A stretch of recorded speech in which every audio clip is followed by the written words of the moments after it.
पड़ेगा। मंगल का प्रदोष। मेरा मेरी जीवी से, मेरी बहन से निवेदन है, तुम दुनिया के साल भर में कितने भी व्रत कर लो, तुम कितने भी उपवास कर लो, तुम कितनी भी पूजन कर लो, तुम कितना भी अनुष्ठान कर लो, सारे व्रतों पर, सारे अनुष्ठानों पर, सारी पूजन पर, सावन के महीने के जो सोमवार होते हैं, जो शिवरात्रि होती है, जो प्रदोष होती है, ये पूरे साल के व्रतों पर प्रबलता प्रदान करते हैं, बल देते रहते हैं। पर निवेदन है, सावन के सोमवार का व्रत करो, पर ऐसा व्रत मत करना कि तुम्हारे व्रत करने से परमात्मा को भी टेंशन हो जाए।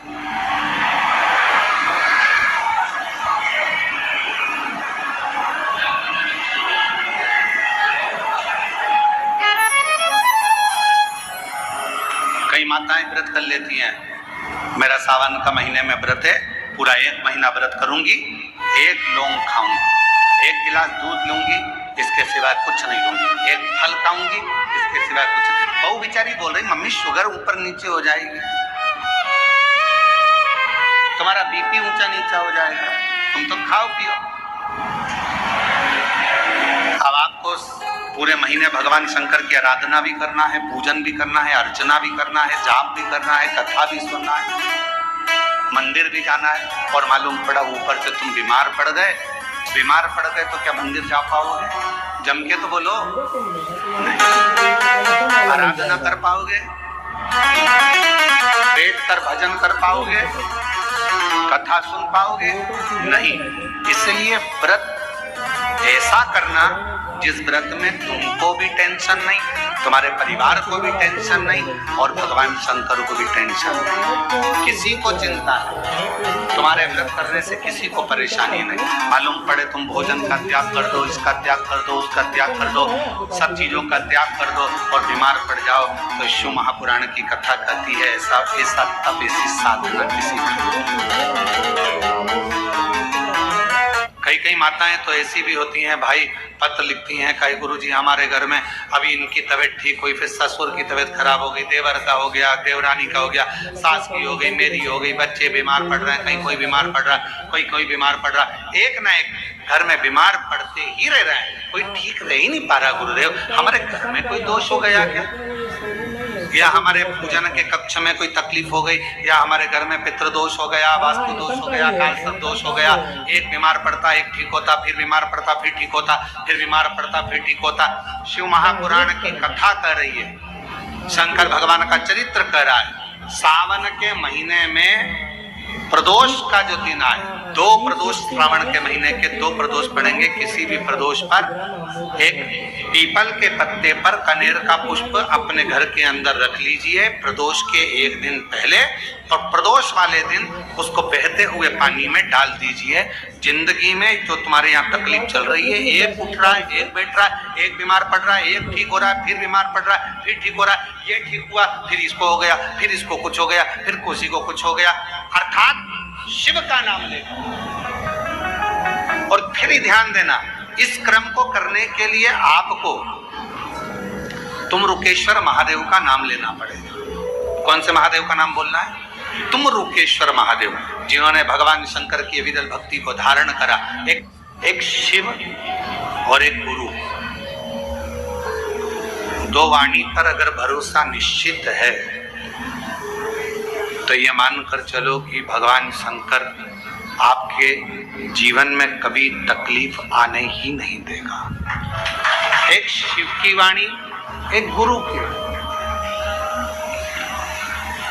जिस प्रदोष व्रत का हम वर्णन करते हैं, जिस प्रदोष के दिन का आपको बधाई कल हमने दी थी कि प्रदोष की आपको बधाई हो, प्रदोष शाम का जो समय होता है, प्रदोष काल जो होता है, उसका वर्णन जब हम करते हैं, ये प्रदोष की पूजन का विधान किसने बनाया, ये प्रदोष की पूजन का नियम किसने बनाया, ये प्रदोष की संध्या काल का, प्रदोष के समय का पूजन का विधान कौन बनाया, ये प्रदोष के समय पर एक बेलपत्र चढ़ाने का विधान किसने बनाया, प्रदोष के समय पर एक समीपत्र चढ़ने का विधान किसने बनाया, प्रदोष के समय पर अगर मान लो कोई भिखारी भिखारी से भिखारी व्यक्ति भी है जो ठेला चला रहा है, उसके पास में खाने के लिए कुछ नहीं है, फटे कपड़े पहन रहा है, उसकी जिंदगी में कुछ भी नहीं बचा और कर्जे में लतालूम हो गया। एक चावल का दाना अगर वो प्रदोष के दिन, प्रदोष काल में शाम के समय पर शंकर के शिवलिंग पर चढ़ा देता है तो 3 या 4 प्रदोष में उसका कर्जा चुकना प्रारंभ हो जाता है। प्रदोष का विधान इतना ये प्रदोष का वर्णन करा, इतना प्रदोष की महत्वता बताई, कौन करे इतना वर्णन? अगर प्रदोष की महत्वता बताने वाला कोई है, इसीलिए मेरे शंकर भगवान माता सती को लेकर कुंभज ऋषि के यहाँ, अगस्त्य ऋषि के यहाँ कथा सुनने के लिए गए थे, क्योंकि उनके बराबर कोई शंकर के महत्व को बता नहीं सकता और प्रदोष के महत्व को नहीं बता सकता। सती मैया को प्रदोष का महत्व बताने के लिए शंकर सती जी को लेकर कुंभज बाबा के यहाँ गए थे अगस्त्य ऋषि, कि प्रदोष के महत्व को तो जानो सती को। तुम प्रदोष के महत्व को तो सती जानो, तुम प्रदोष के महत्व को तो सती पहचानो कि प्रदोष का महत्व क्या होता है, प्रदोष काल का महत्व क्या होता है, प्रदोष के समय का महत्व क्या होता है। जिस समय पर सूरज डूब रहा हो, चंद्र प्रकाशित हो रहा हो, दोनों का मेल हो रहा हो, ना तो पूरा सूरज डूबा है, न पूरा चंद्र आया है, न पूरा अंधेरा है, न पूरा उजाला है, उस समय को प्रदोष काल कहा गया, उस समय को प्रदोष का समय कहा,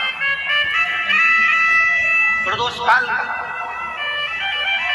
अब कई लोग हमसे कहते हैं गुरुजी आप हमको प्रदोष का समय बताया करो कि प्रदोष काल किसको कहते हैं, प्रदोष का समय किसको कहते हैं।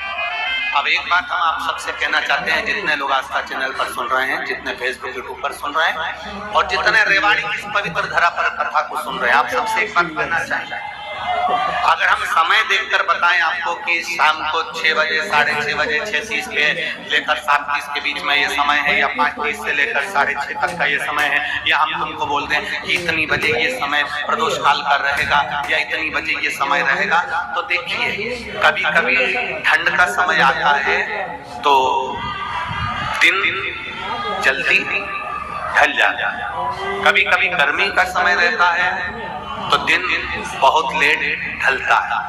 इसलिए समय की गणना से मत चलो, आप लोग ये अंदाजा लगा कर रखो कि दिन ढल रहा है, दिन कम होते चले जा रहा है और अंधेरा थोड़ा बढ़ते चले जा रहा है, इन दोनों का मिलन का समय है।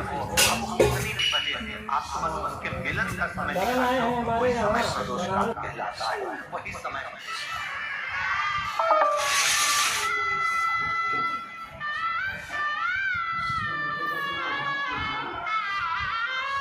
प्रदोष काल की पूजन का विधान किसने बनाया है?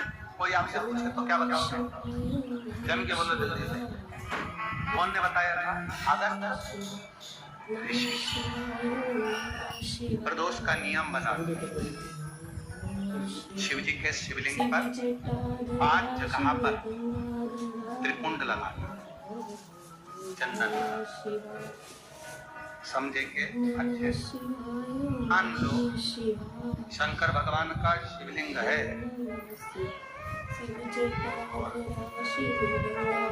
ये शिव जी का शिवलिंग है, ये जलाधारी है, ये गणेश जी का स्थान, कार्तिकेय का स्थान, बीच में अशोक सुंदरी का स्थान। शिव जी के ऊपर जो बूंद बूंद पानी जलाधारी में से टपकता है वो शिव जी की 5 लड़कियां, नाम बोलेंगे साथ में, जया, विषहरा, शामली बारी, दौतली, देव। शिव जी की 5 शिवलिंग में अगर आपने, डॉक्टर ने कहा कि बहुत बड़ी बीमारी है, तकलीफ है, 5 स्थान पर त्रिकुंड लगाना प्रारंभ करो, पहला, दूसरा, तीसरा, चौथा, 5वां, अर्थात शिवलिंग के कहीं पर भी भाग पर आप अगर 4 स्थान पर नीचे भी लगाएं और 1 स्थान पर ऊपर भी लगाएं, शिवलिंग के किसी भी भाग पर 5 जगह पर चंदन का लेपन करना प्रारंभ करो। उसी चंदन के भाग में से 5 जगह का नमः शिवाय बोलकर थोड़ा सा चंदन लेकर आइए, कंठ पर और वक्षस्थल अर्थात हृदय पर उसको लगाना प्रारंभ करो। धीरे धीरे धीरे धीरे रोग कंट्रोल में आएगा और दुख मिटना प्रारंभ हो जाएगा। शिव जी के पंचानंद मुख से पंचाक्षर मंत्र प्रकटा। कौन सा मंत्र है? सब बोलिए। नमः नमः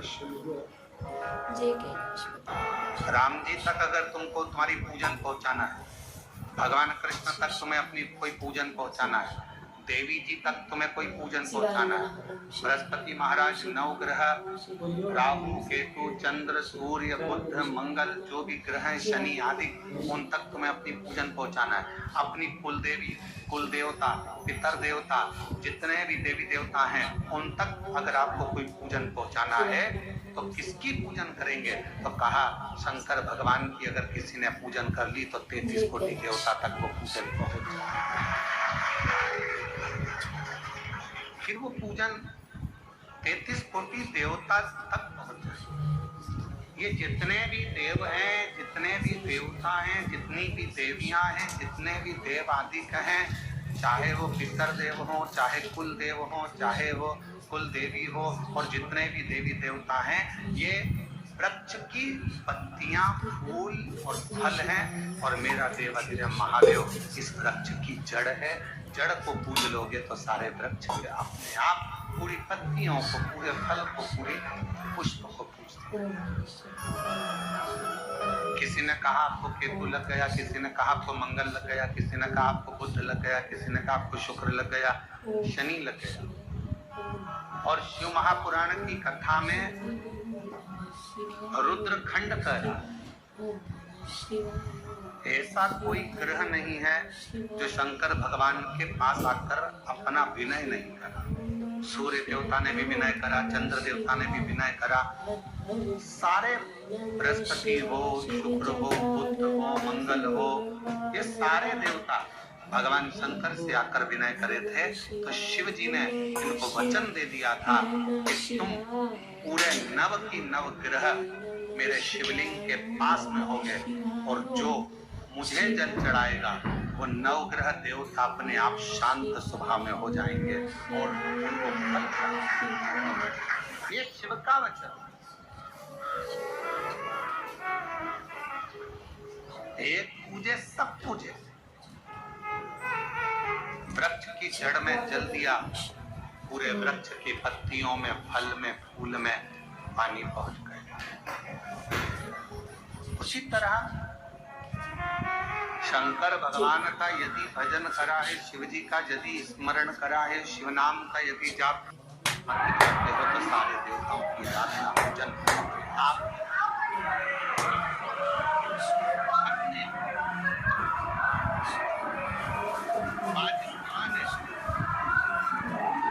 जहाँ पर भगवान शंकर को चढ़ा हुआ जल यदि हम लगाते हैं तो हमारे नौ ग्रह, चाहे शनि हो, चाहे राहु हो, चाहे केतु हो, चाहे बृहस्पति हो, सारे ग्रह हमारे अनुकूल हो जाते हैं। और सभी श्रोता भाई बहनों को कि कल प्रदोष व्रत मंगलवार का पड़ रहा है, लड़के को मंगल है, क्या करा जाए? कुछ मत करो। प्रदोष के व्रतों में वर्णन किया गया है कि रवि का प्रदोष, सोम का प्रदोष, मंगल का प्रदोष, बुध का प्रदोष, गुरु का प्रदोष, शुक्र का प्रदोष, शनि का प्रदोष। जहाँ पर भगवान शंकर को चढ़ा हुआ जल यदि हम लगाते हैं तो हमारे नौ ग्रह, चाहे शनि हो, चाहे राहु हो, चाहे केतु हो, चाहे बृहस्पति हो, सारे ग्रह हमारे अनुकूल हो जाते हैं। और सभी श्रोता भाई बहनों को कि कल प्रदोष व्रत मंगलवार का पड़ रहा है, लड़के को मंगल है, क्या करा जाए? कुछ मत करो। प्रदोष के व्रतों में वर्णन किया गया है कि रवि का प्रदोष, सोम का प्रदोष, मंगल का प्रदोष, बुध का प्रदोष, गुरु का प्रदोष, शुक्र का प्रदोष, शनि का प्रदोष।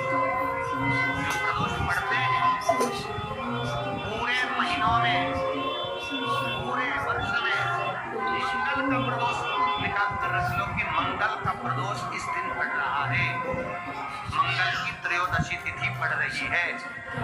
और जिन लड़का लड़की को मंगल होते हैं, जिन कन्या और वर को मंगल होते हैं, केवल शंकर भगवान के मंदिर में जाकर चौमुखी दिया, 4 बत्ती का दिया आटे का, उसमें घी डालकर लड़की शंकर भगवान के मंदिर में मात्र 7 बार शंकर पे से उतार कर 3 बार